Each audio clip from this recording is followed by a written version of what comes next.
Open your mind. Are we all connected? Okay, sorry guys, the OYM listeners tuning in and who's in the chat room there, apologies for that. We had one of them glitches again on the system where the actual, the SAM broadcaster went down for some reason. We don't really know why, just gremlins in the system, but we are back on the air and we're going live. We're just looking at the monitor now and they seem to be fine. So do you want to, let's kind of kick off that again. Let's do the communication channels again. And we have to do the team view. I know. Let's do the. In the meantime, I'll just say no. I won't because Alan's going to point. He's doing. Go ahead. Communication channels are email info@oymireland.com, by phone 046 927 1212, and you can also contact us direct through the OYM chat room. Thanks, Mary. You're on double time. I know that's the second time you've done it this evening. 04692711212. Again, if you're ringing in from outside the Republic of Ireland, it's 003534692711212. Again, the chat rooms. I know people are in the chat rooms. And, yeah, if you're in the chat room, you're aware because I posted the information there. You know that we just had a technical glitch with the server, but it's all suited and booted, and we're back up and running again. Right, okay. So, let's get back into things. Right. Communication channels, you know, is 04692711212. You can email us and jump in the chat room either on OYMradio.com on the People's Internet Radio, and you can actually send us a message there. Steve's going to be monitoring them. So if you have any questions for our guest Jaypee, send them over there and we'll pass them on to Jaypee. Good evening, Jaypee. We're finally back on air, and that's really strange why these things happen. We don't know why these things happen, they just do. But good evening, and how are you? I'm very well. Thank you very much. And hello to everybody. And you're also being heard on Wolf Spirit Radio and everbeyondradio.com. I just started the site this week. I just got the domain name, so I'm very pleased. And it's got all my archives going back 4 years and loads of shows and loads of stuff and information. So do pay us a visit. I've got a chat room there, everything. Excellent. Well, what we'll do is we'll get all your details as well at the end of the show. Sure. And we can get it out there. Right, now we have limited time because we only have you till about 8 o'clock.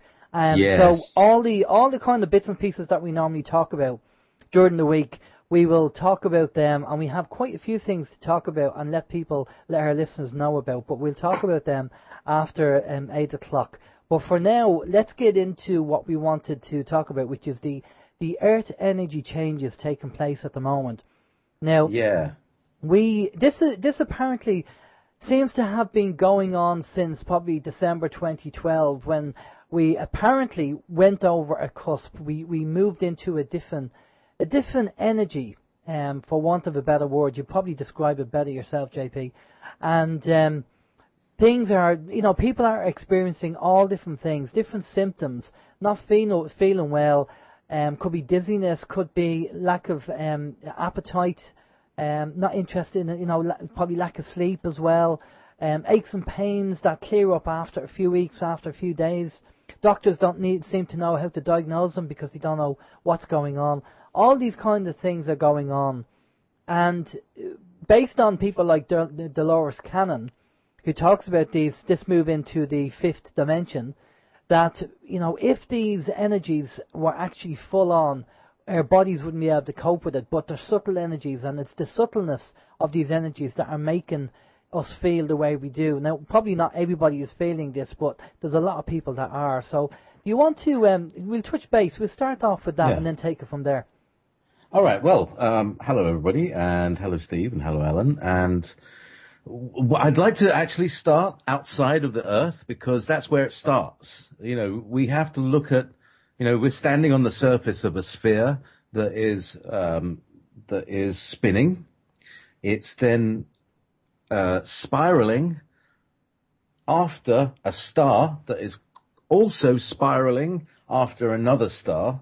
So there's this complex spiral motion that's going on, and we often think that the sun is in a fixed place in the universe. It's not. It's traveling through space, and we're being schlepped along behind it.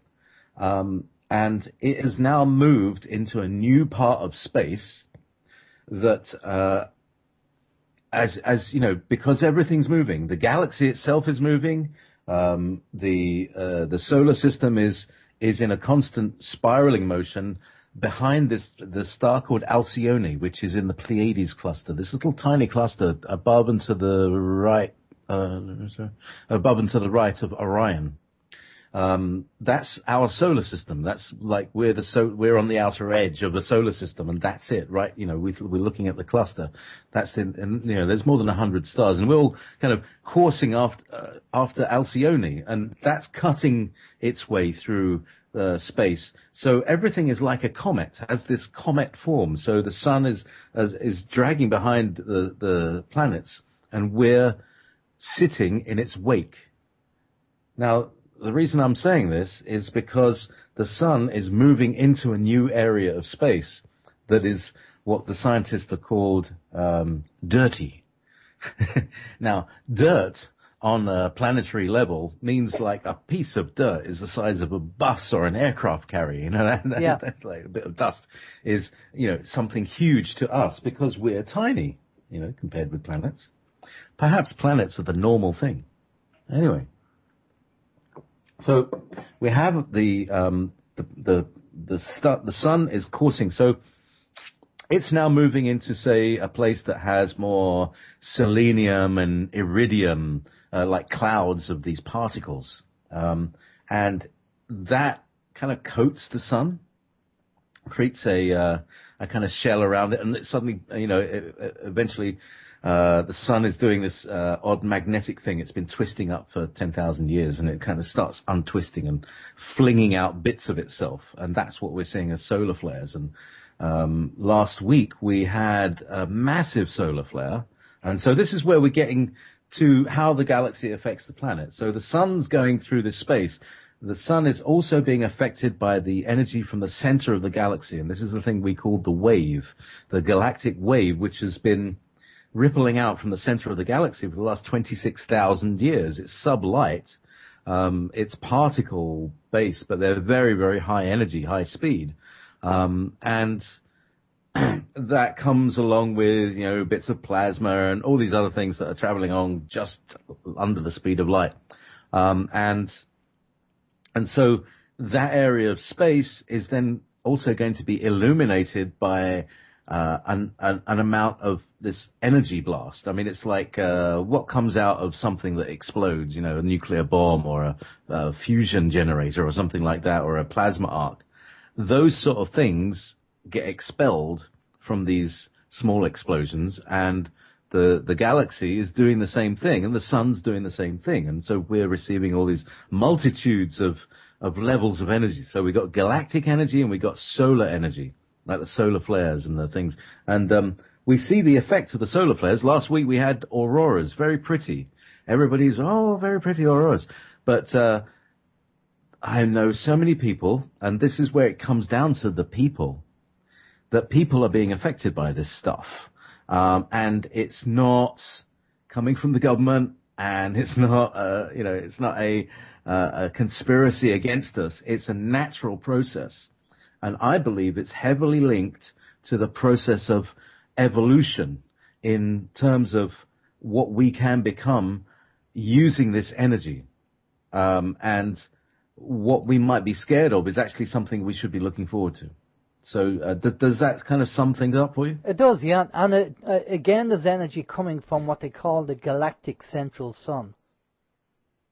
Yeah, that's what I'm talking about. Yeah, the center of the galaxy, which is, some say it's a supermassive black hole. Some say it's a huge sun. Some say it's a portal. You know, some say it's a mind. It's probably all of those. And where do you think we're going to be going with this? Right. I mean, are we currently, because you've interviewed Alex Collier, you've interviewed Tolak, you've interviewed a lot of these people that have apparently their finger on the pulse and inside information, and they talk about 3D, 4D, 5D. Are we in 4D at the moment, going into 5, or are we in 5D, or where are we at the moment? Okay, so what does 4D mean, for a start? And how do we know if we're in it? I would say that we are certainly in a different state of being. Either we've shifted timelines, or there's they've changed the matrix, or something like this. But war and blood and battle happens in 3D. In 4D, there are other battles, but they're not the same. So all this stuff that you're seeing is like all this war that they're trying to bring to the earth, and this is the cabal that's doing it, and we'll talk about who they are maybe. But they're bringing war. They're making us do that to try and hold us into the 3D, to try and hold us in fear, because fear exists in 3D.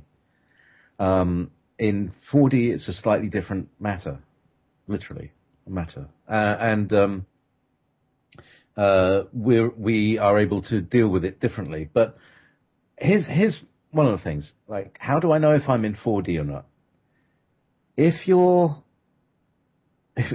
things are coming true, if like dreams are coming true, like I said to myself, I wonder how old Bert is. I haven't heard from Bert for 23 years, and then Bert calls 5 minutes later. Synchronicities, all of these are manifestations of the soul, and we're also getting to a point when we're not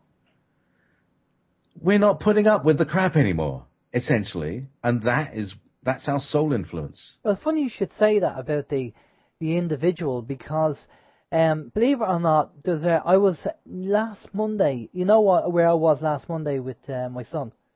Yes, I do. Right. Okay. Well, last Monday, the place I was at, there was a person there who I hadn't seen for probably 10, 20, about 24 years. And they were there. Not a bad estimate, eh? They were there in the same room that I was in. But it was kind of, we didn't acknowledge each other because we weren't too sure whether it was, that person. But I'm pretty convinced that it was that person. For a number of reasons I won't go into. But it was definitely that person. I can 100% sure, guaranteed it's that person. But it was kind of, at the time, when you think about it after, you think, yeah, it definitely was. But at the time, I wasn't too sure. But I am now convinced, yes, it definitely was that person for a number of reasons. And it's just amazing. I hadn't seen that person for about 24 years. So not bad. Actually, I was going to say 20, but I thought, no, 20 is not enough. I said 23, because I felt anyway, long story. That is an example of what we call synchronicity. Now, people used to call it coincidence when it happened like once every 3 months. But this is happening like multiple times a day for a lot of people.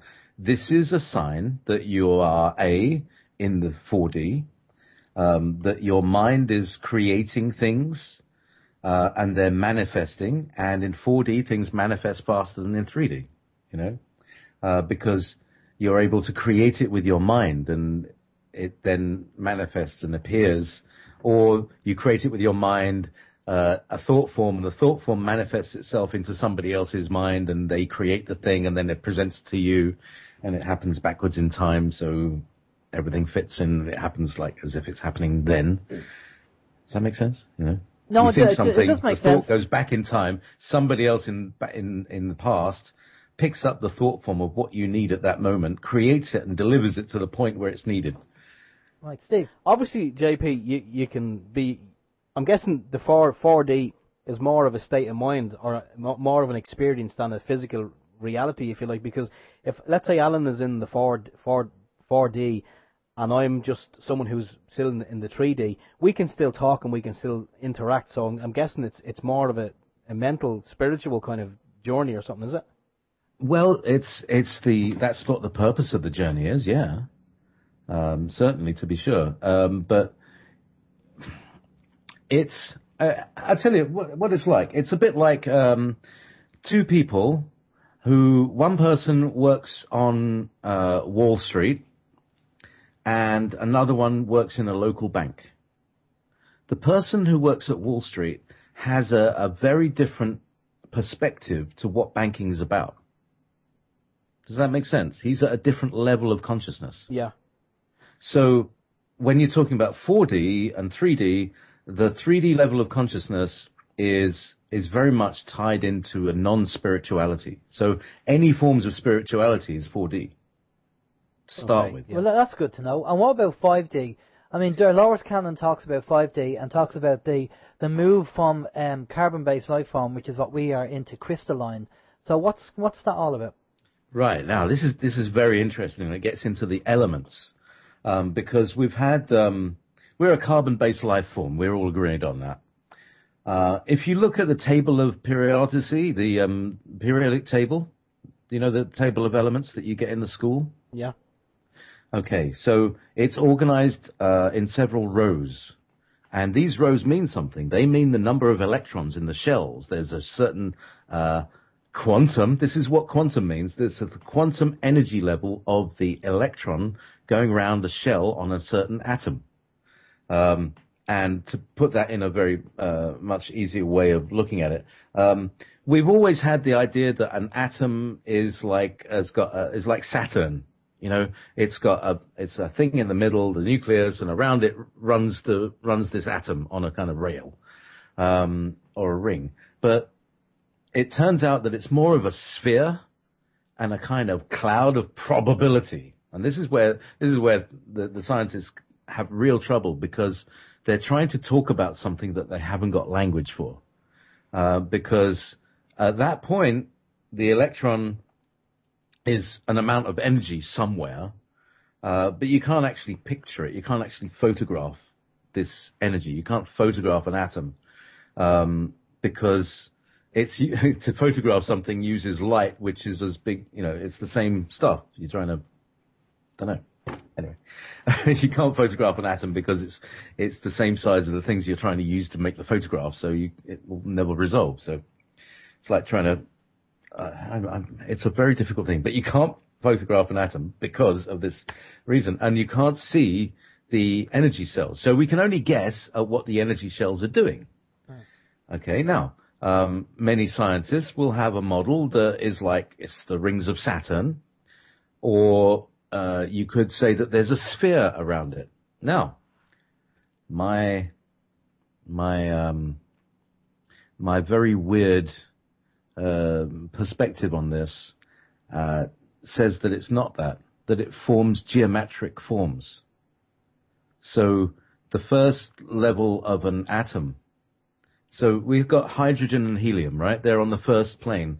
So that's one nucleus. Can I just jump in? Yeah. Can we? I know it's going to be very hard to keep it simplistic because it's Yeah. Okay. But let's not go down to the science, because we're just going to lose everybody. I mean, let's just talk about the basics and the fundamentals of the energy changes, what people are experiencing. Yeah. Okay. So let's just say that there is a scientific perspective behind what I'm going to say, and it's to do with the jumping of electrons, the stuffing of more electrons into every atom on the planet.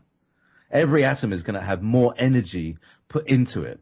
Okay, right? So carbon, if you look at the periodic table, carbon, you then go down one, that becomes silicon. Okay. And this is the connection between carbon and silicon, and this is the connection between organic and silicon-based life form. We haven't got a word for it yet. Crystalline. Crystalline, yeah, that's what they're using. And what about the fact... So by energizing every atom, it causes an evolution of the atom, which is a conscious being, causes evolution of the atom into the next quantum level. This is what quantum means. It means you stuff energy into something and then it snaps into a new form. It doesn't gradually change, it snaps. And that's what we call a quantum leap. Because people use these terms all the time. They don't really understand what they mean. But in this case, we are going through a quantum leap where carbon will become silicon. Okay. And that's 5D. Okay. Because at that point, things like fear, which are based on organic chemical compounds, no longer exist. So are we going to go from the whole idea of going to 5D? we're going from, because we're in a universe of duality at the moment, so we're going to go to a singularity, which is one emotion, one love, basically, because the duality is love and fear, and the singularity is love. So they talk about moving to 5D, where, as you say, there won't be any chemicals, so we won't have fear. We'll just have this love, for want of a better word. Yeah, it's a beingness that is, I mean, people are getting little glimpses of it just now. It's not like a bliss in that you just don't want to do anything else. It's just a way of being. It's just like being in a good mood every day. But just not in a kind of, overbearingly la-di-da-di-da, hi-di-hoo, hi-di-hoo kind of good mood. But just being cool about anything. Just being happy about it. And just also being happy in your beingness. People have said to me, one person in particular said to me that they have kind of moved away from people that doesn't come into their circle anymore. And they're not really interested in actually getting back in touch with them or chasing them up. And I kind of said, well, that sounds to me like you're just moving on. Like, maybe there are people that are going to be left in the 3D because of the way they're thinking, I don't know. But as Dolores Cannon says, and there's a number of people out there, Greg Brandon says it, and James Gillinan talk about it as well, about the split between the 3D world and the 5D world. That the people who are kind of the negative, the wars and the greediness and the selfishness will all be staying on the 3D world because that's the way they think and that's the way they are. Where the people who are more open-minded, focused, spiritual, and givers rather than takers will be moving into the 5D, 4D, to the 5D world. Now, we also have the kind of 12 strands of the DNA. There's 2 that we use and 10 not activated, and apparently this energy change as well coming to hit the planet will activate this dormant DNA, which will then give us these, I won't say superpowers, they'll just give us back the abilities that we had before the DNA was switched off, and I think it was switched off on purpose by the powers to be, for want of a better word. We're starting to call them the tall whites. Okay. Which is a good, because we've heard that the tall blondes, they come from Pleiades, and my ex-girlfriend, in fact, is a short blonde. Joke. Anyway, but actually she was a bit like an Anunnaki, but we won't talk about it. Anyway, meanwhile, so we were switched off. Yes, we've been through, as it were. It's as if, like when your cell phone battery is low. Yeah. Your the system goes into a kind of premature shutdown, and essentially, what we are these beings with our own power source inside us. And this power source is being used and usurped to every single place. And our entire world has been set up around us to steal our energy at every single orifice, every single moment. From the times we're asleep, they steal the energy of our dreams. From the time that we work and we go to work and we do all this work for nothing in order to live in the same house, and all of these pointless exercises, they're not pointless, but the purpose is to steal our energy, literally, on every single level, wherever they can find excess energy we emanate, because we're like a star. And so this is what we call the fall of humanity, and we didn't fall, we were tripped. We were tricked into it, and it happened to us without our permission. Well, this is what I have to laugh at when, people like, there's people out there, maybe like Cobra, and a few other people talk about, we do have free will. Well, a sheep in a field thinks he's free until he gets to the edge of the field where the bush is and he can't go any further. Our free will has been taken away from us. Yes, we can, do various things like go, drive down to the shop and buy food and then drive back. But that's just like being in a field surrounded by bushes. We can walk around the field, and as long as we just stay in the field, then of course we have this illusion of free will and freedom, and we can go from one side to the other. But when you try and get past the bushes, you can't, and that's where we're being restricted. So I really disagree with this fact when people go, we have free will. I think that our free will has been taken away from us, and we have a certain level. If it was fully taken away from us, there would be an uproar. But because we can do various things, certain things we're allowed to do, and they let us do, we have this perception of free will. Yeah. The thing about free will is that the others, they also have free will to do whatever they will to us. Yeah. That's the problem. The planet is a free will planet. Mm. You know, there are consequences, but it's possible to defer the consequences psychically and through ritual. And I'll be talking about some of this with Katie Galante in the show that I have to jump across to at the top of the hour. So I'm very sorry that this is the nightmare week of the time changes. And again, this is a way that we are stolen from. You know, daylight saving time. You know, who's getting saved? What's saved? You know. Anyway, all of these things, we are like stars. If we were to be unplugged from the matrix, we'd be glowing. We wouldn't need a heater. We wouldn't need light bulbs. You know, in the light of our own light, we would walk. We wouldn't need roads. We could teleport. So tell and that's what we're going to do. This is these beings called they call them Bigfoot, Sasquatch. Yeah. The Sasquatch, they are how we really are. They're just really hairy. But essentially, that we're like them, but having been modified into cute little tiny things, bald things, and the 12-strand DNA thing. It's like they can travel, right? They can travel through time and space. They can just step from one place into hyperspace and then out the other side. They can do all these things. The Tomorrow People. You remember the Tomorrow People, guys? Of course. Well, there's a new TV series. Yeah, it's coming back out again. Well, yeah, no, I love that thing. Yeah, but anyway, that demonstrates the Tomorrow People. This is us now.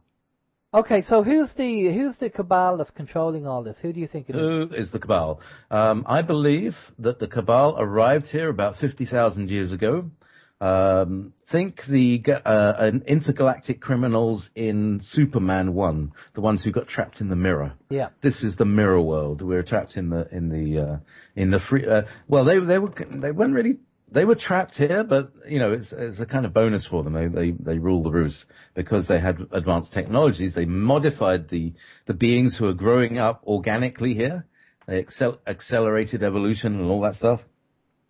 And we have been we've been basically dumbed down, stripped of our powers, and stripped of our memories, so we don't remember who we are. And part of the process is to regain and relearn our history. What really happened? Yeah. What was Atlantis? What was Lemuria? Yeah. What happened? And who are these bad guys that seem to be immortal bad guys? You know. Well, you're talking about the Archons. They changed their names, but they have the same attributes. So they're the same people. The Archons. The Archons. Now the Archons are different. Okay. The Archons are, my feeling about the Archons, they're like necrotic bacteria. The little critters that go around disposing of dead, rotten bodies, you know? Yeah. And they're like janitors who, like, because they've got the keys to the building, think that they run the building. Yeah. You know, essentially it's like the toilet cleaner thinking he's the CEO. Yeah. And they infest because they work from within. And so yeah. I mean, it's really complex because there are so many groups that have been here and left their mark. And not only that, we've got the Nazis who've discovered time travel, and they've been bloody going backwards and forwards in time, messing things up for everybody. And then we've got people who are working against them, that are working in time travel and trying to fix the things that the other guys messed up. We are in such a chaotic world, and you know, the whole media is like, oh, everything's just the same, nothing ever changes. I'm just waiting with everything that's going on at the moment globally.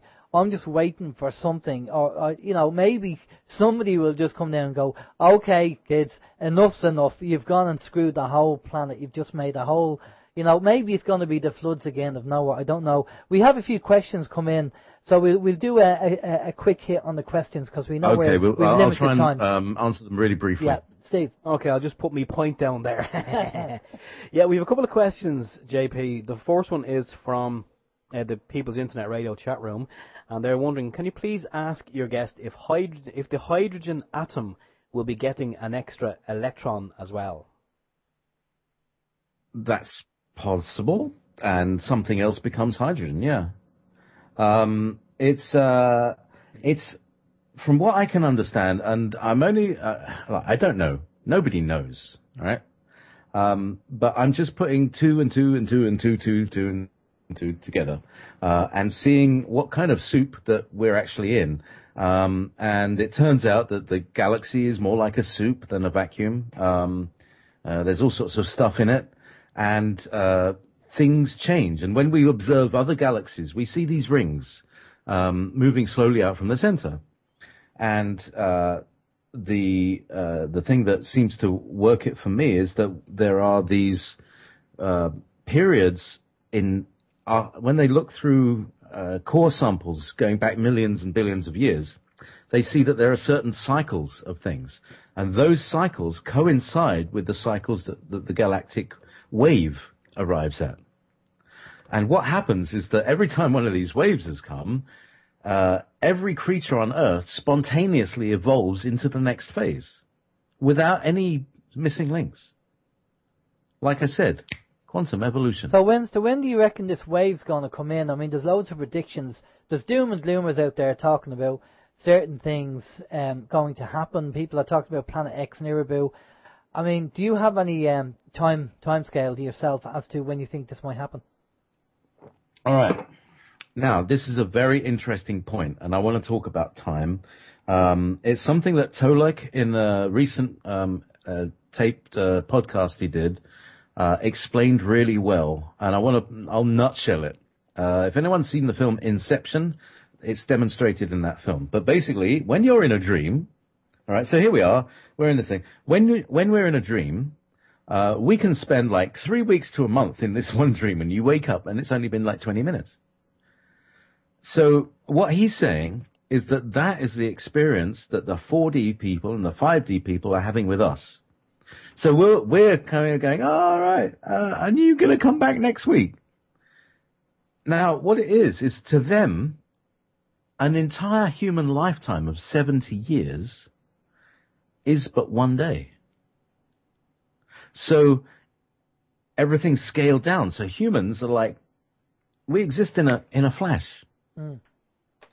And so if I were to say, if I were to try and calculate what sort of time, what date it's going to be, we're talking the difference between 2 picoseconds. Yeah. Does that make sense? So when people say it's going to happen August 2014 or September 2012 or whenever. Well, you can't give it. When these guys say it's going to happen soon, to them soon can be, for us, lifetimes. Do you see what the issue is? This is the problem with time. So that's the problem with time. It's like Inception. Every time you go down a level, the time expands exponentially. Well, look at Cobra. Cobra keeps talking about this event, inverted commas, yes. that's going to be taking place. And he said, oh, yeah, it's going to be, get the groups who are part of this, his 2012 portal, ready because the event's going to be coming soon. They're talking about the blood red moon on the 24th of March or something around that date. And then April 15th, there's another thing going on as well. The equinox, the end of March. And so I don't know what inside information. And they all kind of disagree with each other. That's why I find it very kind of, daunting. Not so much daunting, but you kind of have to say, well, who is telling the truth? And who's the insider? Who's the shill? Who's putting the information out there? The wrong stuff. Because everybody seems to disagree with each other. Oh no, he's wrong and he's wrong and he's wrong. I mean, who do you believe? That's the thing. Well, you believe the people who aren't saying everybody else is wrong for a start. And who just go about their way and, just say what they say and do what they do. everybody else seems to have an agenda, and you can feel the agenda. It's got a more intense energy. If somebody's telling you the truth, it's offered to you. Yeah. If someone's trying to sell something, it's pushed to you. Yeah. Yeah. And you can feel that. That's being. And here we go. This is the difference in sensing subtle energies. And subtle energies, right? So here I am. I'm just a bloke, right? I grew up in East London, kind of relatively normal, right? And I'm, not particularly wealthy, and not at all wealthy, in fact. I don't have a car or anything like that. But one of the things is that I've been living alone and feeling I'm very sensitive to the sounds around me and all these things. Audio engineer, I listen to sound really intently. And what started happening about last April was I started feeling, it felt like a bit like when you're standing on the beach and you're paddling, you've got this paddle and the water draws out just before a larger wave comes in. And you can feel this kind of, as the water is drawn out. And I've been experiencing a sensation like this. Now, earlier on you mentioned dizziness. It is a form of dizziness. It's like being pushed over by some invisible wave. Now, I believe that this wave that I'm being able to sense is the wave that's coming from the galaxy. That wave is going to be activating the sun. And then the sun is going to be emanating some more gross energies that are more visible to everybody. And that's what we're now starting to see is these X-class solar flares. And I don't think this is a one-off. I think we're going to see a lot more aurora, a lot more northern lights because of the solar flares. But the solar flares are also damaging to our electronic environment, and we get things like these Skype outages and weird things going on like that. I find sometimes that you can feel the sun kind of beating down, and there's stuff coming out of it that is beating down onto the cables that are disrupting the electronics. Mm. I do think that there's definitely things going on which maybe a lot of us don't understand, but there are changes taking place. And these solar flares, if one of these, we know about the Carrington effect in 1859, and if we had the similar thing hit the planet now, it'd be devastation because we rely so much on electronics. But listen, JP, I know we have more questions from Steve, so we'll pop over and do a quick fire round on the questions. Right, just before I go to the other questions, when you're talking about the Carrington effect and the flares from the sun, JP, what's your thoughts on a chemical haze is how I seen it described during the week, and it's based on all the chemtrails that we're kind of seeing up there. Because I spoke to Alan on yesterday actually, and I was just saying that when I was going to work during the week, 2 mornings in a row, the sun was in the sky. It was a early morning sun. It was beautiful, but I couldn't see it. I knew it was there, but there was kind of a chemical haze in front of it, like it was refracting off something. And is that whatever that mix of chemicals that's up in the sky, what's that there for in your estimation? Is that to stop these rays from the sun, or is it to stop us evolving? Is it to stop this wave? Wow. Okay. I think there must be about 20 reasons at least for chemtrails. One of them, it's a package that can deliver chemicals to people on the whole, like crop spraying. It can hide stellar events. There's a war going on up there, and they're trying to hide it from us. If you've got the right binoculars, you can see what's going on. There is also the albedo issue of trying to create a greater reflectivity of the planet so it doesn't get so warm, but it's actually warming up from the inside, so that doesn't. It's a bit specious. What else is there? There's the Morgellons nanobot thing going on. But yeah, there's a haze. I've noticed they've even started spraying up here. I've been here for quite a long time, and they haven't been spraying at all. But now I've noticed a few coming up. Maybe it's to make us all have really croaky voices so that we all sound sexier. It's not working. It's not working. Speak for yourself. I am speaking for myself. And also, it having metal particles, it will be able to create a ionizing layer that can be at one point perhaps projected on. I mean, it's like creating a screen that it's like a huge screen that surrounds, that covers the sky of cities. And it's electrically conductive, and it can be manipulated through ground-based weapon arrays of radio arrays like HAARP and IceCat. Yeah. I do want people to remember that when we saw the Norway spiral, that we had one of the most harsh winters after that. It was like something sucked all the energy out of the planet, out of Northern Europe. The whole of Northern Europe just went frozen after that Norway spiral. Mm. Anyway, interesting. Okay. But I think these are all weapons array testing. Some of them are to protect us from outer space threats, because of the mess that was made by the Philadelphia experiment. But anyway, long story. What are chemtrails? Many things. Yeah, that's the Philadelphia experiment. That's another thing we'll have to talk about. Steve? Yeah, I think definitely we're going to have to do a part 2 of this show. Oh, God, part 9. Yeah. Listen, I speak about a lot of these things, and all my archives are on everbeyondradio.com. They're all free. Pop a penny in the slot if you can. But I've got all the stuff, everything that I've been talking about. I've got much more expanded material and backed up and interviews with guests and all about this stuff. Excellent stuff. I mean, obviously we'll get your web addresses again at the end. We'll stick them up and people can go check out that information. Okay, I know we are watching the time. I can't believe I said it. It's normally Alan saying that. But we have a couple more questions, JP. Keep going. Two questions from Chris. Chris was wondering, first, can you ask JP who are the Greys and what is their agenda? Whoa. Again. All right. So this is what you got to understand is that... All right. Do you remember the film Avatar? I've heard of it. I've never seen it. There's a guy, he's disabled, right? But they put him in this box, this casket. They wire him up, like in the Matrix. And then he lives in this body that is bred in a tube. Right? And it's had its DNA altered so that it can take his soul, his soul energy. So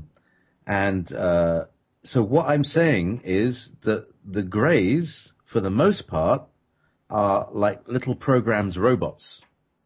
But there are other Greys who are like avatars, little avatars. And this is the kind of nature of the thing that was in the Roswell crash.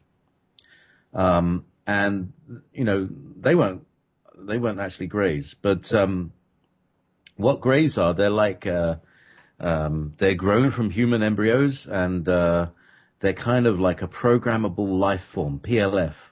And a lot of them are, human-made, although not by us, regular humans, but by the breakaway civilization, Nazi civilization that has grown up in the secret space program. But again, that's a whole other show that I talk about on my other shows as well. But the Greys are various different races, but it's like a kind of standard bot, if you see. And it's also, there's a thing called an Archon. We were talking about the Archons before, that the Archons often use these as bodies. Archons has no body, but the Archons use them as bodies. That's like a djinn. Yeah. Yeah. Exactly. Okay. Exactly. These things have been called different things, but they're the same thing all over the world. Yeah. The people that run the Greys... there's groups of Greys who actually, come from various places, and there's one called from Zeta Reticulus, which is in our northern hemisphere, I think, Zeta Reticulus. Might be in southern. Anyway, there's that lot, and they've been giving out this stuff on, what do they call it? Zeta Talk. Zeta Talk. Nancy Leader, yeah. Yeah, Nancy Leader. And I'd love to have a talk with her actually. But if you want to find out about the Greys, Zeta Talk is one place. They are PLF, programmable life forms. You can Google that. They're used. They're not in and of themselves, as it were. They're like an intermediary, like a clerk or a boot boy. Okay, listen, just watching the time there. What's your take on another question there? What's your take on karma? Karma. Oh, my my girlfriend. It's when you the universe, I believe, is a hologram, and it's elastic, and when you push against it, it pushes back. I agree. The Buddha says, be harmless. And what he means is don't try to rip the fabric around you, because then you have to sew it up. And that's what karma is. I agree. I kind of look at karma. To me, karma is a universal law. And for people who turn around and say they don't believe in it, it's like they're at the edge of a cliff. And if they jump off the cliff, if they don't believe in the law of gravity, it doesn't make any difference. They're still going to fall. And I think karma is a bit like an elastic band that you stretch. And it'll only go so far, and then it'll just spring right back. And I always call it the karmic boomerang. If you put out, if you throw the boomerang and it's good energy is going to come back to you. If you throw out negative energy is going to come back to you. And that's, because it's a universal law. Whether you agree with it or not, or you accept it, it's irrelevant. It's there, it's a universal law, and that's the way it works, because we're all energy, and we're dealing with energy, and that's just my take on it. Yeah, I mean, it's magnetism and attraction and repulsion and all those things.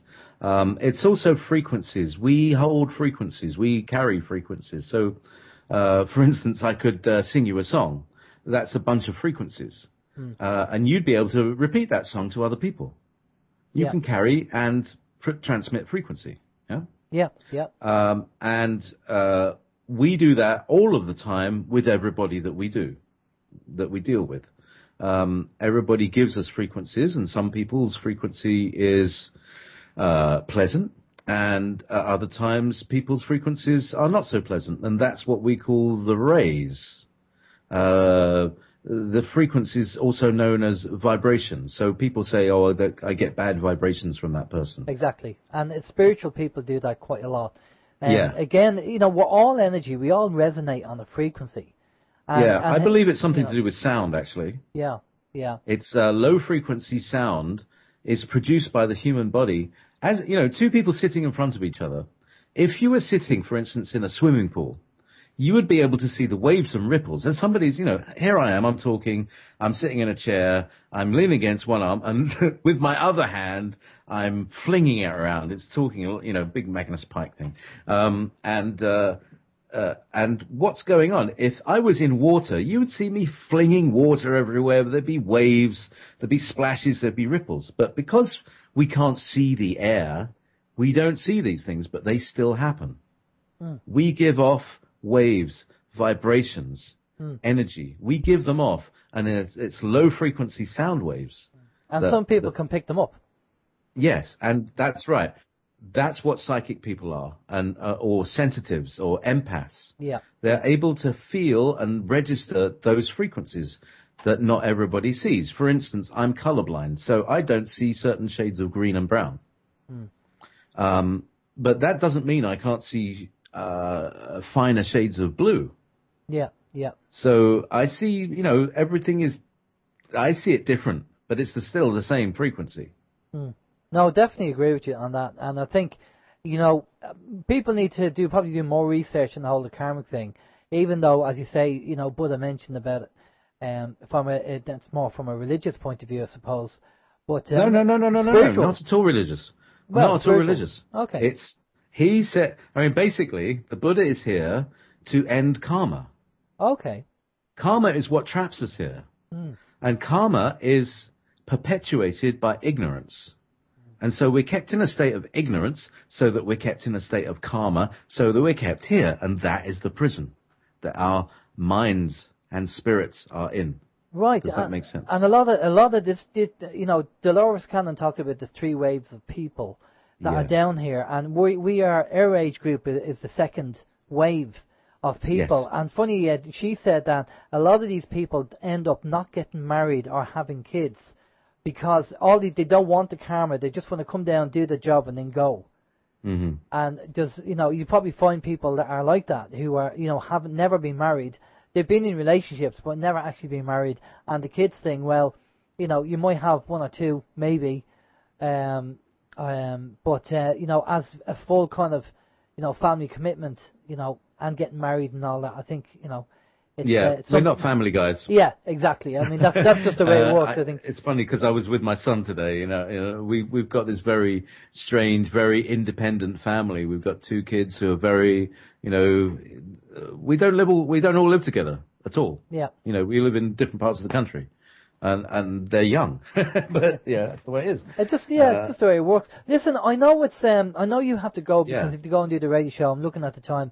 So listen, before you head off, give us all your details, and then we'll play a bit of music and then let you go. Awesome. Thank you very much for having me on.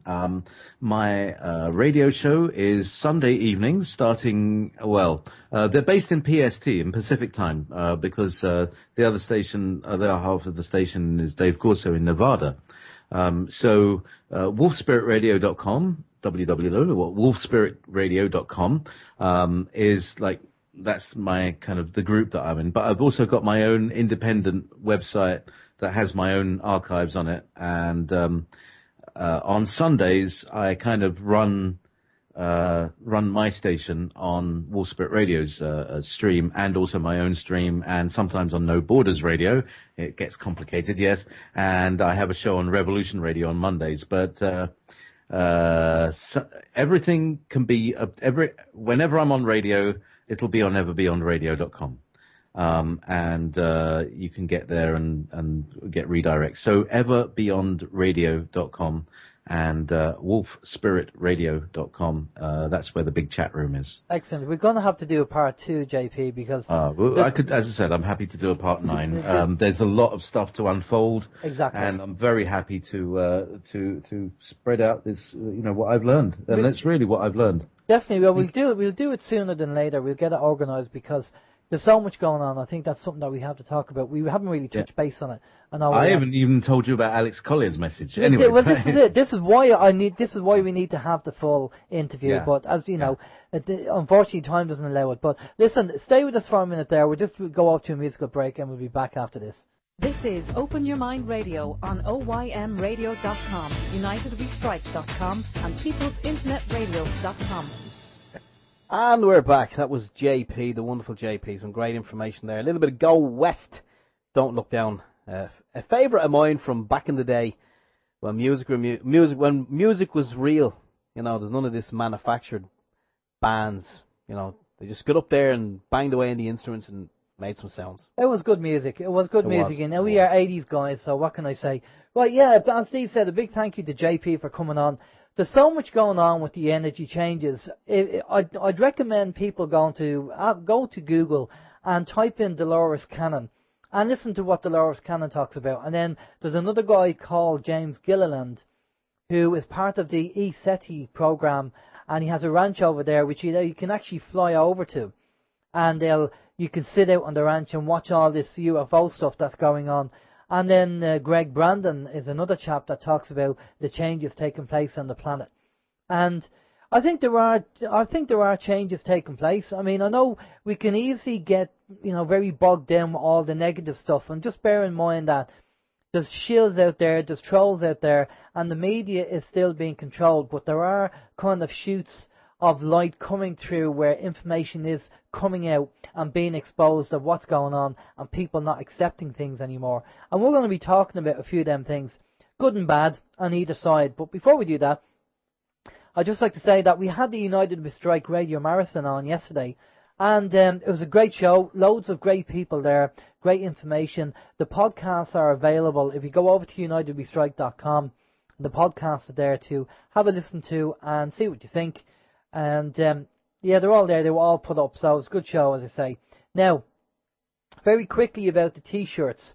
Thanks for the people that have been ordering the T-shirts, but there's a bit of confusion which we've changed on the website, that when you go to order a T-shirt, there's 3 different deliveries. There's Ireland, Europe, and the world. And there's people that have been in the UK that have been selecting the Irish delivery, where they should be selecting the Europe delivery. So what we've done is we've changed it now to say Ireland, UK and Europe, and then the world, which makes it easier. So if you are ordering a T-shirt and you're not in Ireland, you need to select UK and Europe, just to let you know. And anything else outside of UK and Europe, it's the world. Ireland as in Southern Ireland, because I think there is an extra charge for Northern Ireland, would you believe, on the postal service. So if you're in Southern Ireland in the 26 counties, then it's Ireland. If you're in the north, unfortunately, there's an extra charge. You have to select UK. I'm sorry, guys, but I don't make the rules. I just have to follow them, like most people. It's a little lad that goes up on his push bike. He has to cycle all the way. So when we're sending the T-shirts to Northern Ireland, he has a longer cycle. Exactly, yeah. Exactly. Now, one of the things we talked about last week on the show was the fact that the likes of Benjamin Fulford and Patrick Henningson talked about the impending financial collapse. Now, on the Monday when I was typing up the unscripted script, I happened to write on the unscripted script that the banking system crash didn't happen, and that was on the 3rd of March, because I pretty much was convinced that it wasn't going to happen anyway, and it didn't. And I did mention that. I said, there's no guarantee that it will. What people are saying is that something's going to happen, but we don't know when. They just gave a date. Benjamin Fulford gave a date, but he did say in his comments that chances are it won't happen, but he did give a date anyway. That could be kind of fear-mongering as well. We could see it from that point of view as well. But I do believe something's in the pipeline. I think something's going to be coming down, but we don't know when. And Patrick mentions it's going to be a case of when, not if. So just keep that in mind and bear that in mind. The other thing that we were talking about, and again, Chris, who's on the chat room there, did ring us during the week, and we just left information regarding chemtrails. Now, we started to see more chemtrails in the sky after a few days of not seeing any, so it didn't really last that long. I think you've seen some as well, Steve, did you? The chemtrails, yeah. I as we mentioned last week, they did disappear for a while, but then back to this week when I was going to work, there was a couple of days, as I said, during the week, there was so much activity up there, it was unreal. And then the 2 mornings in particular, I did see this, as I referred to earlier with Jaypee, a chemical haze, because that's what it looked like. I think it was Terry. If you're listening to Terry, I've seen some of your videos. Terry is our man on the ground, so to speak, in Wexford. He's a good friend of OYM's, and Terry goes out and he's an activist, really. He's very active in Wexford town, trying to educate people, getting them to look up at what's going on in the sky. And Terry posts up videos from time to time about what's going on in the sky. And, he's starting to put up the planes going over. You can see them. He's also putting up the names or the call sign, the number of the plane as well. So it's great information. But Terry referred to it as a chemical haze. When I was going to work 2 mornings this week, I believe it was Tuesday and I think Friday, the sun was there. It was an early morning sunrise, and it was there, but I couldn't see it. I could see it as if I was looking through a scratched sheet of perspex. That's the best way to describe it. So yeah, I mean, we thought it was gone for a while, but no, sad to say that they are back. And as Jaypee said, he has about 20 different reasons he could give as to why they're there and what they're for. Exactly. Well, Chris phoned in and he said he has experience in the flying side of things, and he said he saw 2 aircrafts dropping chemtrails in formation. I think that's right, Chris. You're on the chat facility there. You can confirm that. But yeah, 2 planes dropping, these chemtrails in formation, which is quite disturbing to see them. They're actually coming out. Next we'll have the red arrows next coming over and dropping chemtrails, I think. But okay, well look, we'll just keep an eye on the chemtrails. These are physical things that we can see, and they're going on. So we'll just keep an eye on the chemtrails and see what's going on, and if there's any good photos, rather than just taking a photo of a chemtrail, but if you have any good photos of a chemtrail, then send it in to us, or video, and we'll get it up on the site so people can see it. because we have a good lot of normal photos of chemtrails, but if there's anything, out of the ordinary, like what Chris said he saw there during the week, then if you can get a photo or video of it, send it in to us, and what we'll do is we'll get it up on the site so everybody else can see it. Actually, I must take the one off my phone, the one I showed you on Wednesday. Yeah, I was going into work Wednesday morning, and I got close to Dublin, to Blanchardstown in Dublin, and I seen again the chemical haze, but there was a couple of interesting clouds up in the sky, and one of them, well, obviously it wasn't a cloud, it was a chemtrail. Sorry, it actually looked like it could have been a Big Mac burger, and I'm not endorsing any products. It could have been a Big Mac burger, the shape of, or it could have been the shape of a flying saucer. The jury is still out on that. So what I'll do is I will take that one off the phone, and Alan can stick it up on the site, and you can have a look and judge for yourself. Is it a Big Mac or is it a flying saucer? Yeah, exactly. Now, the other thing that we want to touch base on, as I say, there's a few things we're going to be talking about tonight. So plenty of time. Maybe we do need an hour to talk about all this stuff. Did everybody see the People's Debate during the week on TV3? Now, Hands up. I don't have SareView, but I did watch it online, on the internet, and I felt that was more like the politicians' debate rather than the People's Debate. I was expecting to see Joe Bloggs, the everyday guy, in the audience talking about his experiences and what's going on, but it just seemed that the audience was full of politicians, all arguing about where the deck chairs were going to go on the Titanic. And there was politicians there going, well, my location needs this, and my location needs this, and if you just kind of stop for a minute and say, right, if we can change what's at the top of the pyramid, then everything else can change. 5 things that we could possibly change at the top of the pyramid, where that will all flow down, and all these counties will get everything they want, and all the people will get everything they want, but we have to change the top. And there's 5 things, probably 5 things, probably more, probably less, that we could actually do to make them changes, positive changes. So arguing, about where the deck chairs are going to go on the Titanic is just completely pointless. And I'm very disappointed at TV3, the fact that they actually had all these politicians, I'm representing this, I'm representing that, and not just the ordinary person in the street who wants to give, not affiliated with any party, just giving their story or giving their point of view. That's what I was hoping to see, and I was very disappointed. That's what I didn't see that. And I know you didn't see it, Steve, so you can't really comment on it. No. I can still comment on it, but it'll be a pack of lies.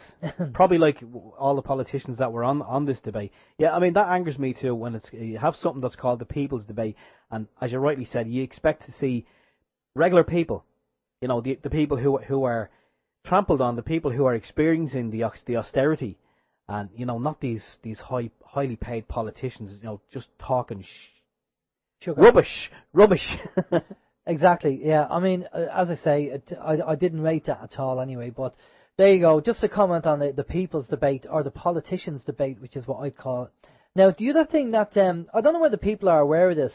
But the government are, the whole idea of the government is they want to privatise everything. And I see it as Agenda 21, obviously. And what they're doing, and I don't know whether you know about this, is that the government are privatising the post office services. Rural post offices are going to be shut down, approximately 600 within the next 18 months. Now, there seems to be a media blackout with this, and the government don't seem to be saying anything, and the media don't seem to be saying anything either. And let me give you an idea of what the plan of attack is. The NCT centres will be taking care of your driving licence, okay? Tesco's are actually bidding for the post office services, the bill payments and the currencies. The postcodes are gone to another third-party company, and the social welfare, well, I can probably guarantee the banks are probably going to go after that. Now, I don't know whether you're aware of this, but I think it's down. Excuse me. I think it's down to Agenda 21. The whole idea is obviously with Agenda 21, they want us to move back into the city because they can control us. So if they start attacking the local villages, because the post office tends to be the heartbeat of the community, a meeting place in the community, and when you start closing down the rural post offices, other businesses start getting affected by it. I mean, what are the pensioners going to do if they want to pick up their pension? They have to, and they don't drive.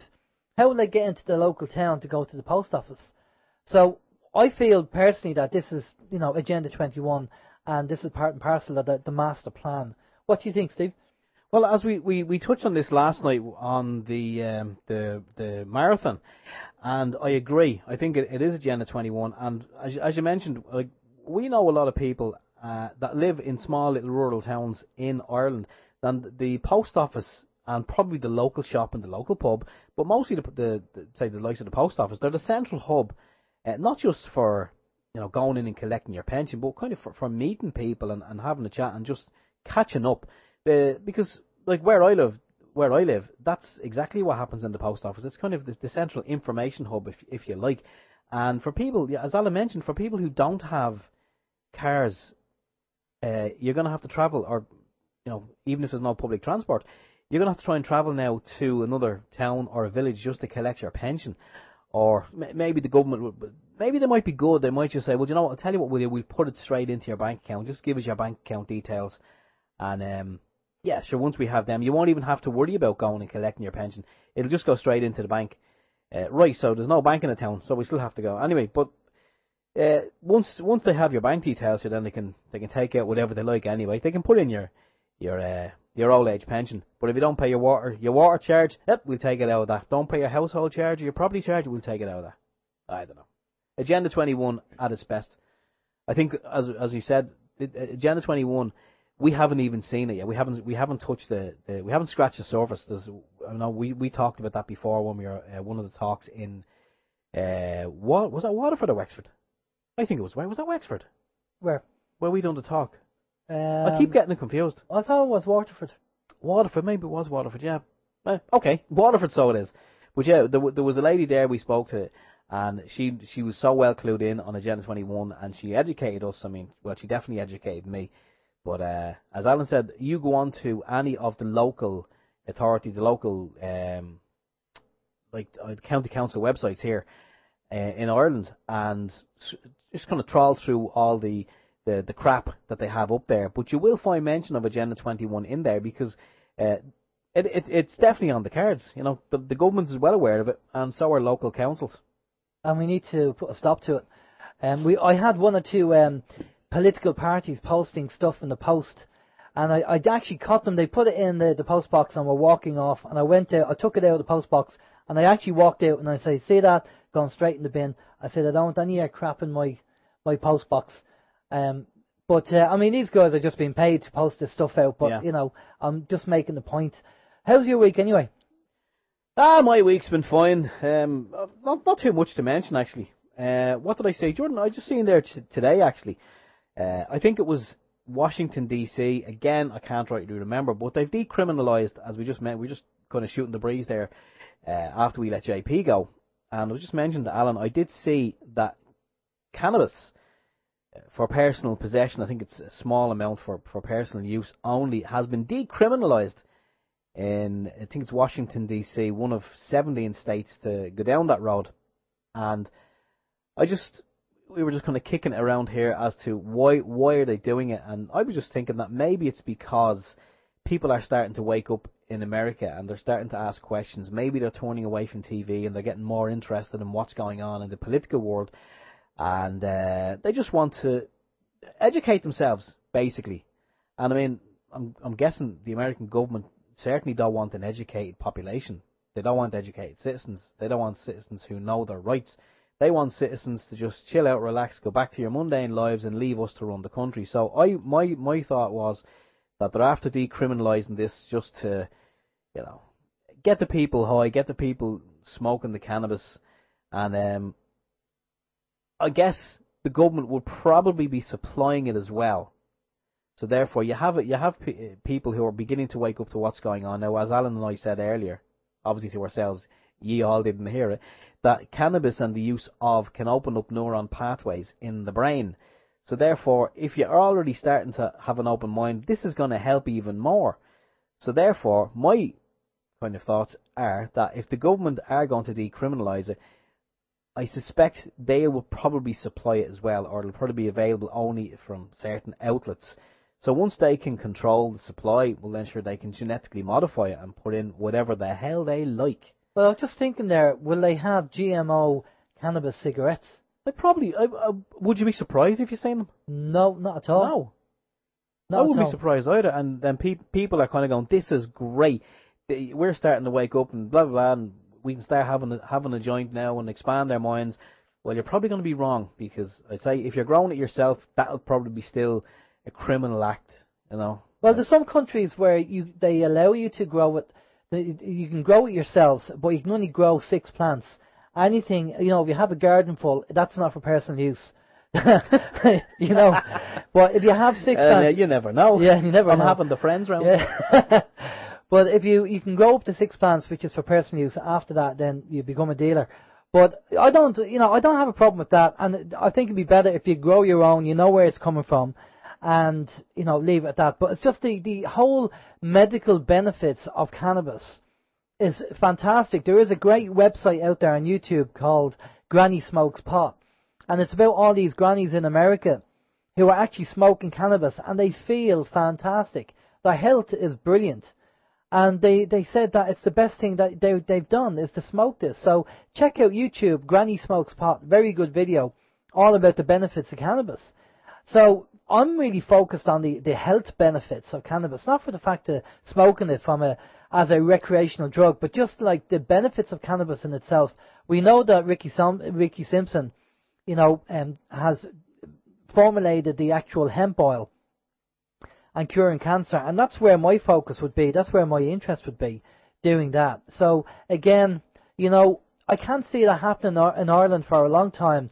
First of all, we're going to have to get fluoride out of the water, and when we get fluoride out of the water, then you never know, we might get some legislation regarding cannabis. I mean, the last vote in the Dáil was 111 against, 8 for and 111 against.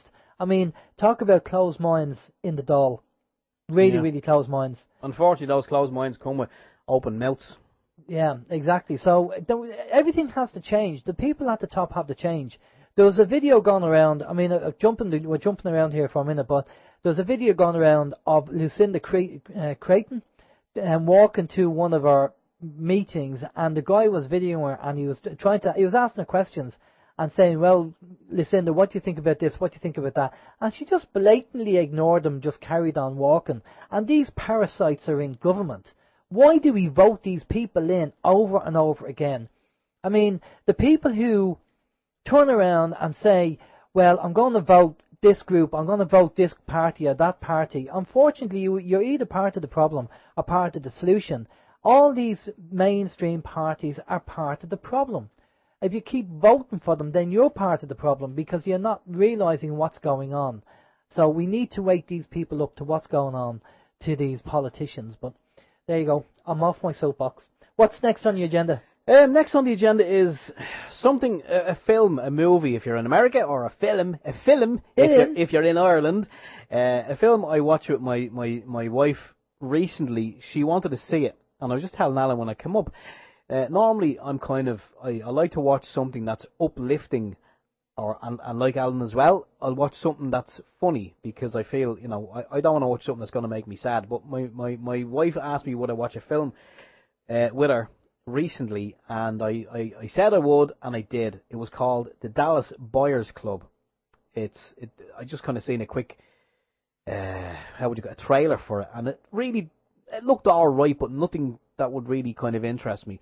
So I had a quick think, and I said, you know what, I'll sit down and I'll watch it, because she really wanted to watch it. So we watched it, and I have to say, it was nothing like I thought it was going to be. For anyone who hasn't seen it, I won't ruin it, but it is about a guy who leads a nice lifestyle, you know, and he has promiscuous relations with many different ladies, and he ends up with HIV, and he develops AIDS.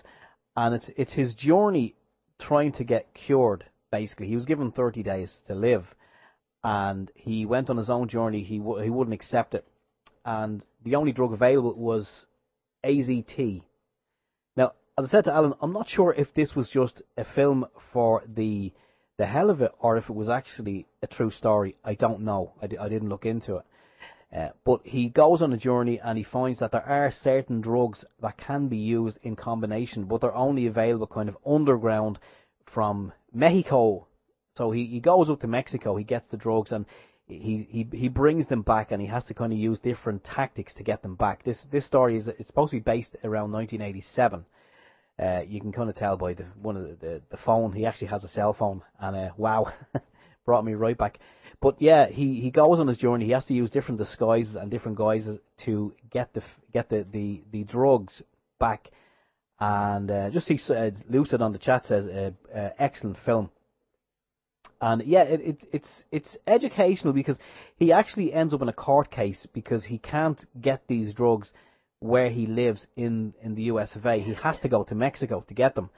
And the FDA are investigating them, and they're saying no, you can't have them, you can't bring them in, and he pleads his case, and there's a court case at the end, and there is a resolution, but basically even the FDA and a judge in the film said that your body is kind of your own temple, and you can put into it what you like. However, if you have too much of whatever you're putting into it and you're selling it, well then that's where kind of problems occur.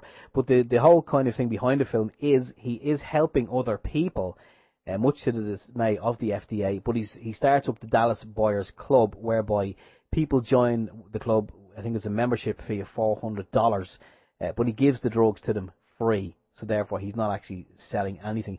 It's a good film. I highly recommend it. Glad I watched it. It is 2 hours long, so be prepared.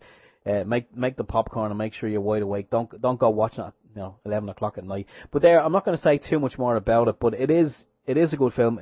I was kind of glad to see that it was a film that was exposing what goes on, because they do actually talk about the FDA and the way drugs are kind of fast tracked. Good storyline, good information, and it's definitely I'm guessing it was made by someone who has an open mind anyway. And that's all I'm going to say about that, as Forrest Gump would say. Oh, we have a caller coming in. Are we going to just... Yes. Okay. We're going to answer the phone. Hello, caller. You're live on OYM. I was just wondering, have you any comment on Courtney Brown? Courtney Brown, I don't know him, to be honest with you. Yeah, well, I'll tell you what's happening. About a couple of weeks ago they made an announcement, right, that they were going to announce a date that something with the world changing was going to happen, okay? Okay. Now, that was supposed to be for the 28th of October. Now, they said they had a delay, but they didn't want to announce it until about 2 weeks later. So the new date now is, on his site now there's a 6-day countdown, right? Okay. And on this date now there's going to be a worldwide announcement, and everything is going to change, right? Okay. This announcement is going to change everything. I was just wondering, did you hear anything about it? Well, I don't know. Who's Courtney Brown? He's one of those remote viewers. Okay, because there's a guy called Ed Dames who's ex-military, and he does remote viewing, and they've made certain predictions which haven't really happened. That's right, Joe. This doesn't mean he's have to put his name up for auction or if something happens, you know? Right, okay, and what date? Give us the date again, you said there. Yeah, there's a 6-day count. I just looked at it. It's southside.org. SIGHT.org. That's his site, you know? Okay, and you said... His name is Courtney Brown. Okay. He was on Project Camelot now. He was on that a while ago. Okay, and you said, just to tell us, the 28th was the date you said? Yeah, 28th of February was to be the date of the announcement, right? Okay. They're delaying it for 2 weeks. So I just checked his site now today, and they have a 6-day countdown. Okay, and do you have a rough idea what they might be releasing, what information they might be saying? Well, you see, they had up on there's a site there. It's called realistnews.net. Did you ever hear of that? No, haven't heard about that. Yeah. Well, they have 8 things down, giving hints as to what the announcement is going to be, right? Okay. But on his own site, farside.org, he does little cartoons, you know? Yeah. Okay. And they're giving hints, and it is something to do with consciousness and aliens. Right, okay, well, with the energy changes taking place, yeah, and... I was just not listening to you tonight. Now, you see, so it just came into my head, so I was mad anxious to know, did you know anything about it? No, we didn't. What's your name, by the way? John. All right, John. No, John, I have never heard of Courtney Brown. Thanks for ringing in and giving us that information. We will definitely check that out. We've just posted that in our chat room to let everybody know the name. Farsight. There's only 6 years left now, just to keep an eye to it, like, for a bit of fun at least, if nothing else. Oh, of course, definitely. I totally agree with that. I mean, I always promote the fact, keep an open mind, obviously, and just keep an eye on it. I think keep high, as well. Yeah. Keep high on the web app. That's right, yeah. I think he was on with him as well. Brilliant stuff. Well, John, thanks for ringing in and let us know about that. We'll definitely check that out. Thanks very much. Yeah. All right, take care, John. Thank you. Bye-bye. Thanks, take my call. Bye-bye. Okay, that was interesting information there. Farsight.org. We have it up there in the chat. Farsight. Courtney Brown. Well, that's good. Well, if any of the listeners have any other information of people that we haven't heard of, I mean, we don't know everything. I mean, we're not the Oracle, and we're learning as much as everybody else. So, thanks, John, for phoning in there. And if you have any information that we should know of, or anybody like that, we'd be more than happy to have a look at the information, because there's a number of sources that we look at, the likes of Dolores Cannon, James Gilliland, Alex Collier, Tolek. I mean, there's so many people that we kind of cross-reference and see what they're saying. And there are contradictions between certain people, but we just get a general overview of what's being said and try and get a common denominator. And I'll definitely be having a look at this chap, Courtney Brown, and maybe next week we'll have a talk about it on the show. I think we need to use this fourth dimension information that we have and send a message to Dr. It's actually Dr. Courtney Brown, and maybe Dr. Courtney Brown might just come on. I can't see. I don't want to click any links here just in case, but I'm not sure if Dr. Courtney Brown is a man or a woman. I can't tell from the image that I have there. But yeah, thanks, John, for ringing in. That's good information. Brilliant stuff. Okay, we'll just crack on with the couple of things that we have. That's brilliant, John. Steve, you go ahead. You're in the middle of doing your bits. Oh yeah, I think I was just about to say, I was just signing off there in my little Steve's week about that film. Definitely want to recommend. And I was just about to say, how was your week? How was my week? Okay, yes. My week. Okay, well, again, just a couple of things we'll catch up on. Now, the Lord Mayor of London, Boris Johnson, I'm sure you've all seen him with his wacky hairstyle. Apparently, the Lord Mayor calls for a state to take children based on the parents' political beliefs. So again, this is probably part of the New World Order and clamping down. So if you have the wrong political beliefs, they'll basically take your kids off you. That's the idea. Now, it says here, UKIP members are already being targeted by social services.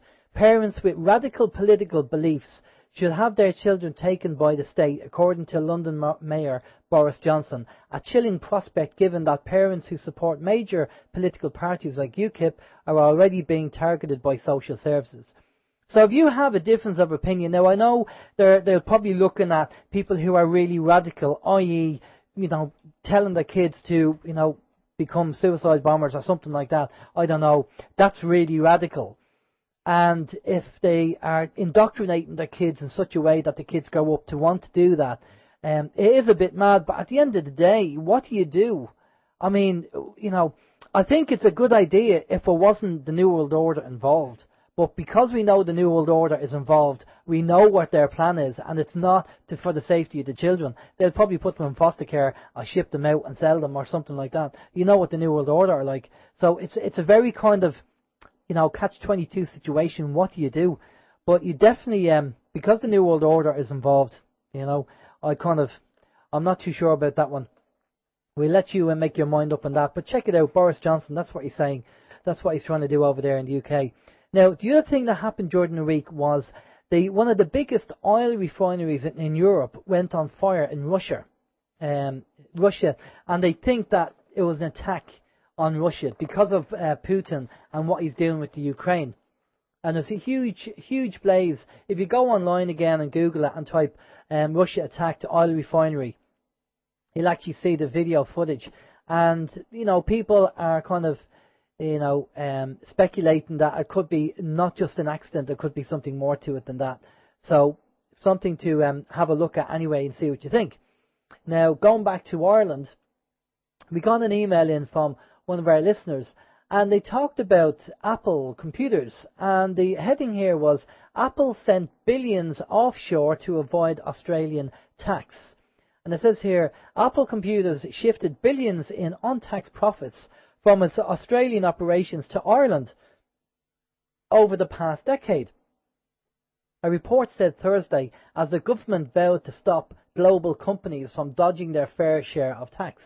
An investigation by the Australian Financial Review obtained 10 years' worth of financial accounts for Apple Sales International, an arm of the organisation that described as the secretive Irish company at the heart of the group's global tax arrangements. That was an email sent over by a listener.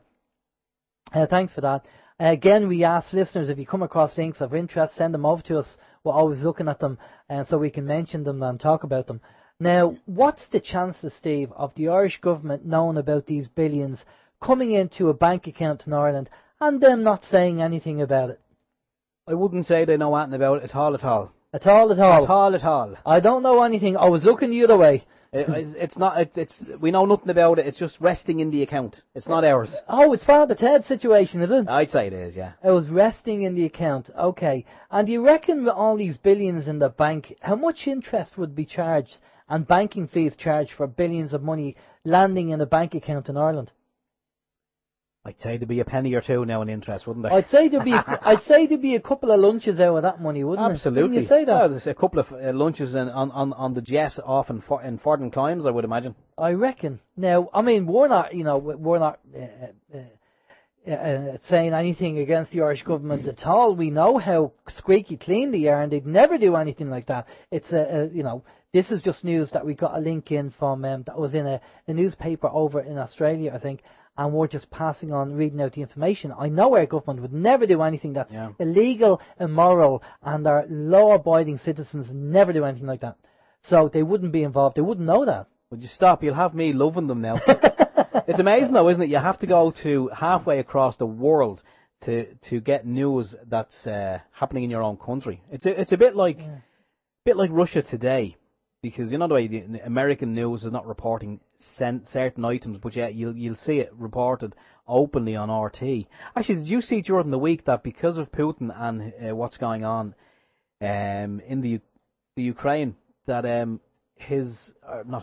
one of the news anchors on RT, I can't think of the girl's name, but she actually resigned live on air. Did you see that?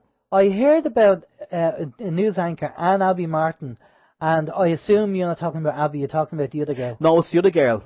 She resigned live on air, and then in a later show of Breaking the Set, Abby Martin did come on, and she made an announcement, and she said she fully understood why the girl done it. But Abby's not resigning anytime soon. Hopefully, should we miss her if she did? Oh, definitely. You know, and we'd have to get her on the show again. Definitely, we'll have to chat to her. Now, that was so that was just some information of interest saying that Apple's putting loads of billions of their well-earned money into the Irish bank account over here. But so there you go. Steve, you're going to tell us all about this good news regarding insurance firms. Absolutely, yeah, a bit of good news for a change, says he, tongue-in-cheek. Yeah, this is a long one now, so put your feet up, folks. Major insurance firm warns of losses due to health effects of EMFs.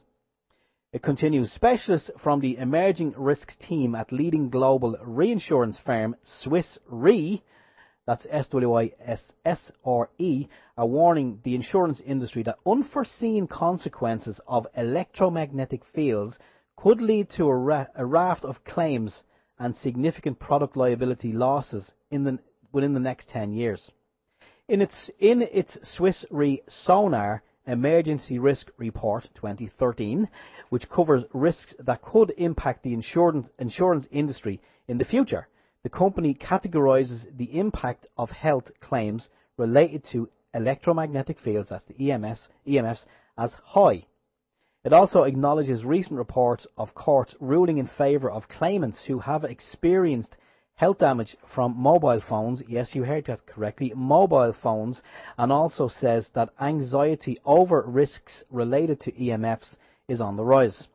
Studies are difficult to conduct since time trend studies are inconsistent due to the still rather recent here's a big word now, proliferation, wow, proliferation of wireless technology. The risk team writes, the WHO, the World Health Organization, has classified extremely low frequency magnetic fields and radio frequency electromagnetic fields, including those emitted by smart meters, as potentially carcinogenic to humans.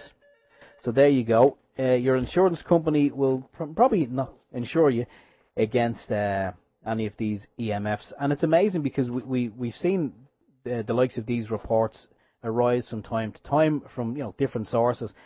And you look at the information, you go, sweet mother, that's amazing. I mean, an insurance company is coming out with that information based on what they've seen, and you say, wow, that's bona fide, it's good information. But yeah, the Irish government, you come down to the government and you give that information to them, and the buck is passed, or it's dismissed as no, everything's okay here. Well, because we've seen that in relation to the Wi-Fi. Because I know, and I mentioned this last night on the marathon, that Alan has been in communication with our government department in relation to the dangers of the Wi-Fi, based on the information and reports that we have been privy to. And they have just sent him back standard BS letters time after time saying, no, our evidence proves it's okay. They may as well be saying, go back to sleep, we don't want to know, we don't care. Well, we have Dr. George Carlo coming on the show next week. That's the plan anyway. And he was the business partner of Dr. Michael Rapiccioli, who was the guy who did the World Health Organization report before they sacked him, when he found that he was double jobbing for the communications industry. So Dr. George Carlo should have really good information to tell us about the dangers of EMF and Wi-Fi and wireless technology. And again, if you go to Google and type in Dr. George Carlo, you'll actually see interviews with George there. So we're planning to have him on. Now, just out of curiosity, or just out of interest, with Steve saying that in Navan, in County Meath, the Navan Chamber of Commerce is having a proposal to supply free Wi-Fi to Navan Town. And that's an open meeting, will be held on Monday the 10th of March, tomorrow night, at 6:30 p.m. in the Vintage Room, the Central. So basically it's going to be discussion and a proposal as to whether they make Navan Town Wi-Fi. So they want to roll out Wi-Fi all over the Navan. So I'm guessing the kind of pretext is that wherever you are in Navan Town, you will be bombarded. Then again, you see, it's obviously the way we look at it now. Most people, not most people, but a lot of people in Navan would probably look at that as amazing. That's great. So now we're going to have free Wi-Fi all around Navan.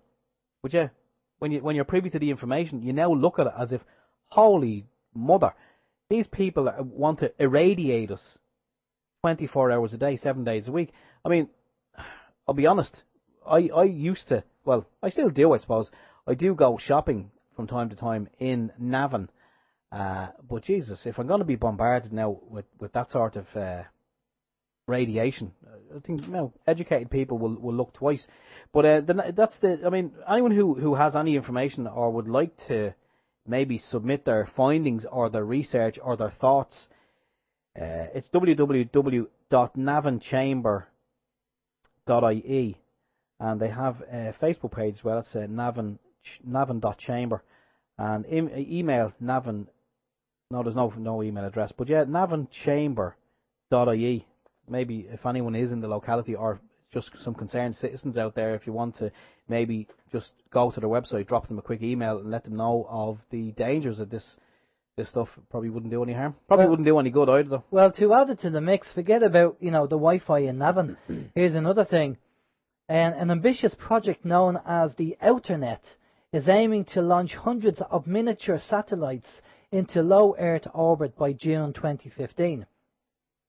Each satellite will broadcast the internet to phones and computers, giving billions of people across the globe free online access. Citizens of countries like China and North Korea that have censored online activity could be given free and unrestricted cyberspace. The group is hoping to raise tens of millions of dollars in donations to get the project on the road. using a technique known as User Datagram Protocol, UDP, multitasking, which is the sharing of data between users on a network. Outernet will beam information to users, much like how you receive a signal on your television and flick through channels.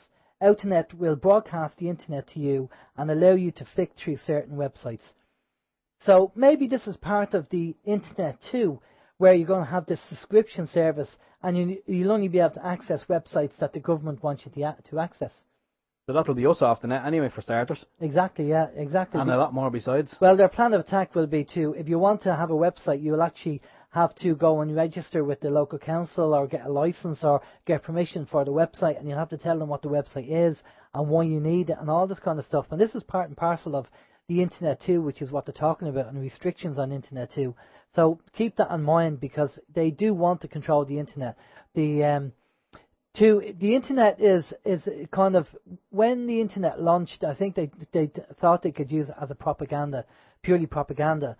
But what happened was it kind of backfired, and so many people learn so much from the internet now.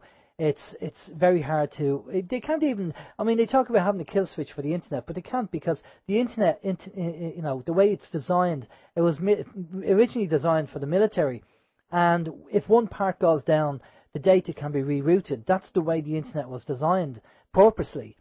So to have one kill switch to shut it all down would be impossible, unless of course we have an EMF from the sun or a solar flare, which would kind of wipe everything out, really. Well, yeah, the internet would be gone. I suppose satellites would be dropping out of the skies too. But no, I mean, a kill switch for the internet, we've seen time and time again with the SOPA, the PIPA, all these acts that they're trying to introduce in the US. And no, I'm sure it'll be the same here in the near future. And Nick Henny wanting to control the internet. Well, I mean, could you imagine? Just think about it for a second. I mean, if you want to set up a website, you download some free software, you get some web space, you upload your website, and that's it, you're done.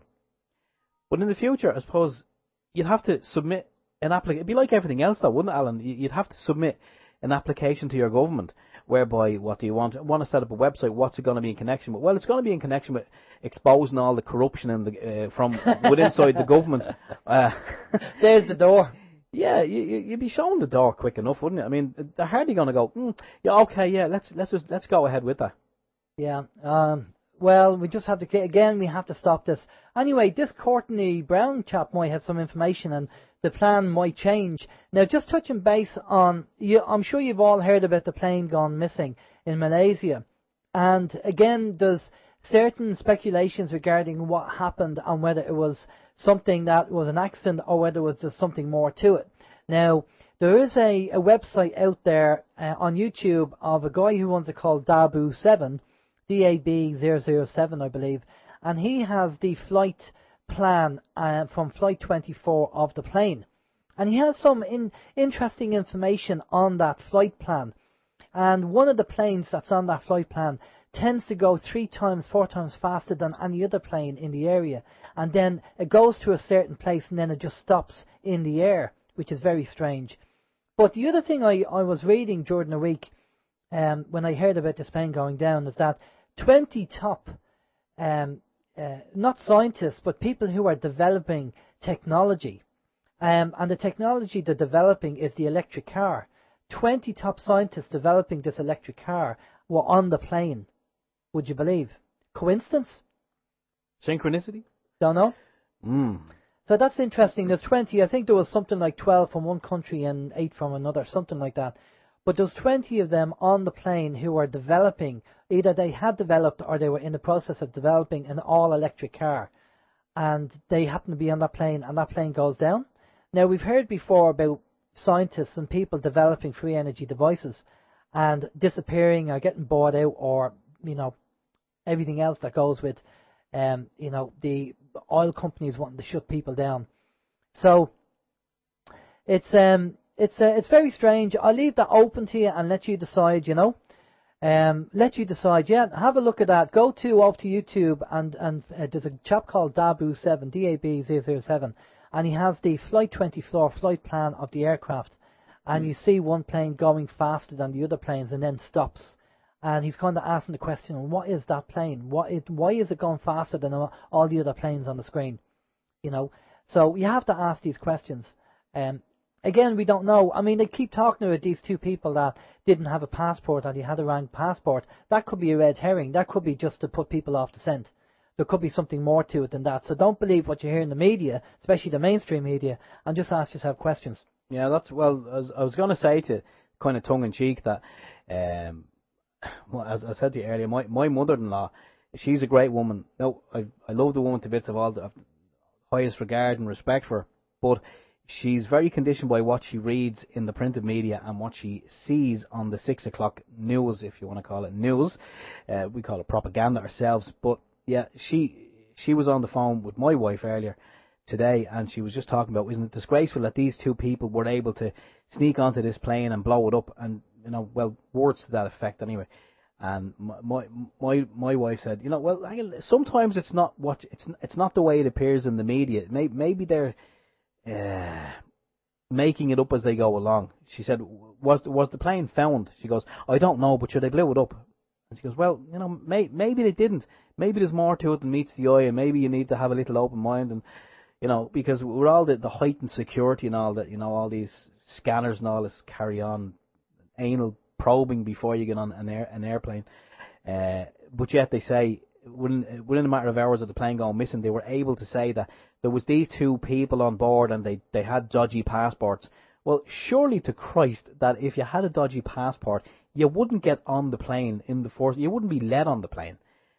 Again, it's people just spreading propaganda. I mean, let's wait and see what happens. Exactly. Now, there's in the People's Internet Radio, there's a person there, Unique Lee, who sent a link over regarding the registration, regarding the legislation regarding the voting registration. There's just too much to go through at the moment there, Lee. Sorry, to have a read about that. If you give us it in a condensed form, because we've only got 7 minutes left, then we can read it out, but we won't be able to read it all, I'm afraid. Okay, and Uniquely says, if the Credit Unions Act 1979 is amended, they become de facto banking entities. Well, the credit unions might as well be banks at the moment, because they're controlled by the central bank. And if you go in there looking for a loan, they'll ask you to fill out these forms in triplicate, even if you only want a few quid. That's not the way the credit union was set up. It was meant to be it was the poor man's bank, run by the people of the community, for the people. And now it's just all gone corporate. The old days you used to want a loan, and if you wanted a few quid, you went into the room and you spoke to the lady and you had a chat and you signed on the form, and that's fine, and then that was it. Nowadays it's, here you go, here's the form, and you have to fill it out in triplicate because the central bank, and if you don't have your mortgage payments paid up to date, you won't get a loan. Which is what I found out, which is ridiculous. So that's how bad things are getting. So the credit unions might as well be banks at the moment, because that's the way they're gone. So just to be aware of that. Right, okay. Well, listen. As I said, next week we have Dr. George Carlo coming on the show, and he's a world-renowned medical scientist, and he was the business partner of Dr. Michael Rapiccioli, who was the chairman of the group that said that wireless technology was safe, but he was double jobbing, and when the World Health Organization found out, they sacked him. But it was too late. The horses bolted. The report went around all these countries, and I'm still waiting on the top secret report. I've asked the person involved again if he can dig it out and I can get a copy of the report, because when I have that report, then I'll know. I'll be able to put that along with Barry Trower's thalidomide report, and then get it out to people and then show them. But it's just amazing that even when you tell people and you say, well, look, we have the evidence here and we have the experts to back it up, they still believe the government. And I don't know, it's just amazing how people have this blind faith in the government. And when you say to them, the government are lying, they're telling you a lie, they just kind of look as if to say, well, I don't believe that. The government, they wouldn't lie. Why would they lie? They wouldn't lie to us. So it's amazing. It's a cognitive dissonance, I think you call it, Steve. Well, I didn't coin the phrase, but I do use it, yeah. Look, everyone is lying to us. I mean, you have these crowd going around the doors at the moment, as Alan mentioned earlier, there's local elections or whatever the hell is coming up. I think it's May. That's how out of touch I am. I don't even know what these elections are for. I just know they're coming, but I could care less about them because my opinion of late is that it doesn't matter what way you vote.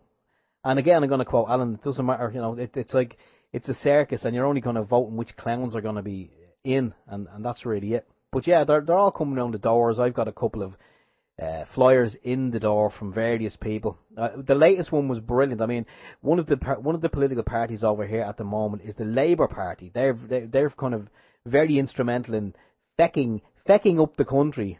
That's the only tame word I can use. But the flyer that came in the other day was from one of their individuals, a girl. She looked I'd say probably mid to late 20s at a guess.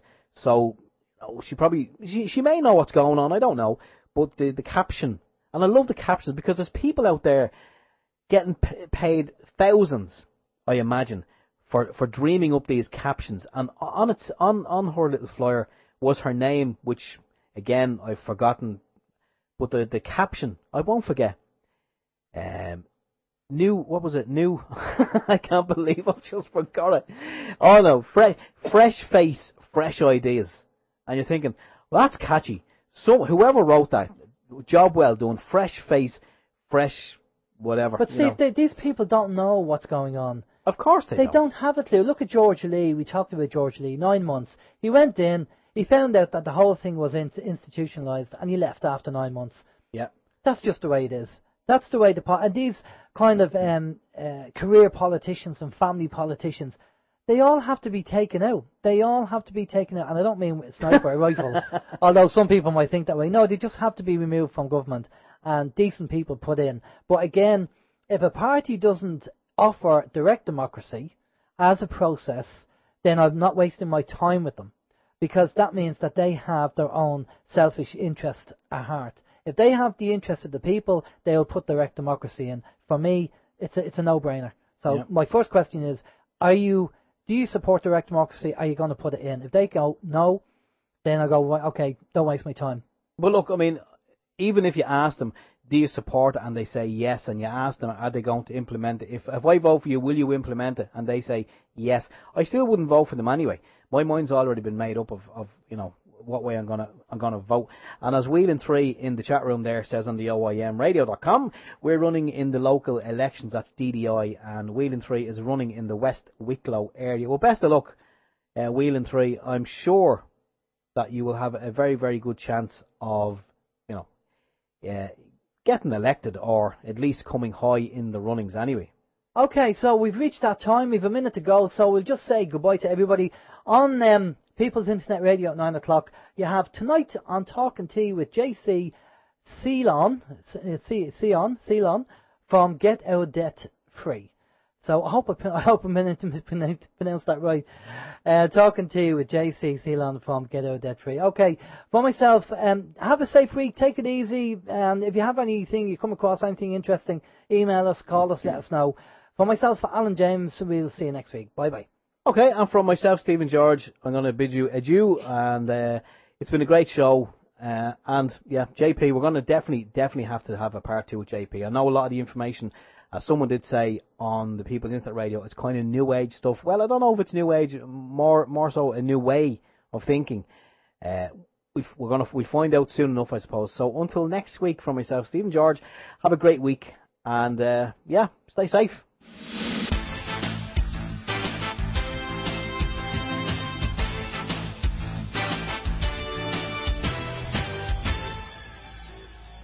Open your mind.